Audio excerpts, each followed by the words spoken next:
Hey guys, welcome back to my channel. It is Friday, is the end of the week. So it's part 2 of what I hear during work. For those who are new in my channel, I am a mom of 2, but besides that, I work at a school.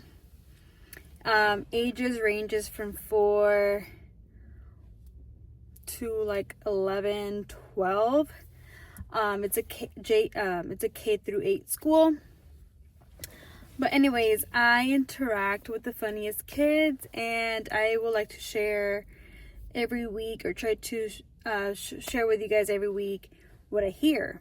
It can be weird, funny, and just like a what the fuck moment. Let's get to it. I didn't get that much this week because I was off Monday, Tuesday because I was sick, and then some kids that usually talk the most were not there. So we'll see. It's only a few things.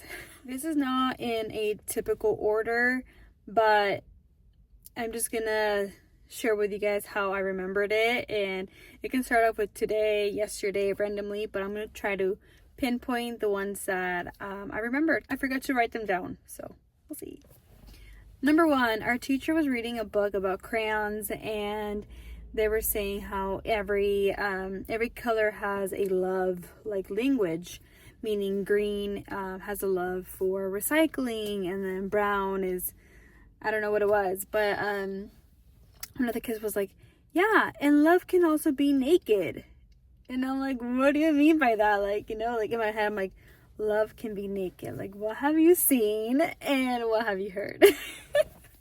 Number 2, this was a 3rd grader. I was on recess duty, and it was today.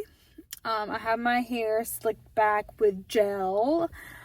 Disclaimer, it is not grease, but she was like, Miss Leslie, why is your hair so greasy? I was like, excuse me? Some days it is. I mean, just kidding. But I was just like, it's not grease, it's gel. Like, you can even touch it. Like, it's like hard. And she touches it. She's like, oh, it's not grease. I'm like, no, it's not. She's like, oh, it's because you never have your hair like that, so it looked weird. I'm like, thanks for making me feel insecure, but it's not grease. Oh my god.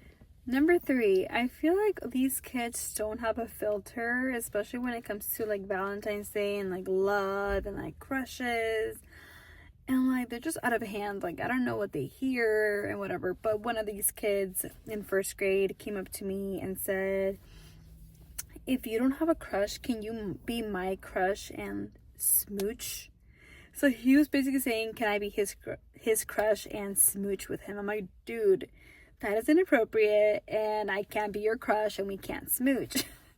But I didn't say it like that. I was just like, no, I can't be your crush. But he was obviously disappointed, and I'm sorry. But I have my crush already, sorry. This one came from also a 1st grader, but I've also heard it from my coworker that I'm lava girl because of my red hair. This 1st grader was, did you dye your hair because of lava girl? If so, you didn't try that hard. With like sass and attitude, and I was like, these kids can like literally bring out your insecurity out and humble you so freaking hard. I'm just like, thank you. I was not trying to go for lava girl, but okay. That's it for this week. It was basically like roasting and pointing out my insecurities. It was not really like a funny moment, but it was just like a what the fuck moment, like for every comment that I've heard and something that stood out to me. But that was pretty much for this week, and hopefully I get to hear more and more. Next week we don't have school, so I'm not gonna do one of these videos next week, obviously. But yeah, I hope you guys start enjoying this series as much as I am, because I'm in class. I'm like, who's gonna say something funny, you know? I'm just like waiting for it. But obviously it's not gonna happen every day, and so last week I also got like just 4, and then this week I got 4, which was not that funny, but it was like a WTF moment. But yeah, that's pretty much for this week, and I hope you guys have a wonderful weekend, and happy Valentine's Day.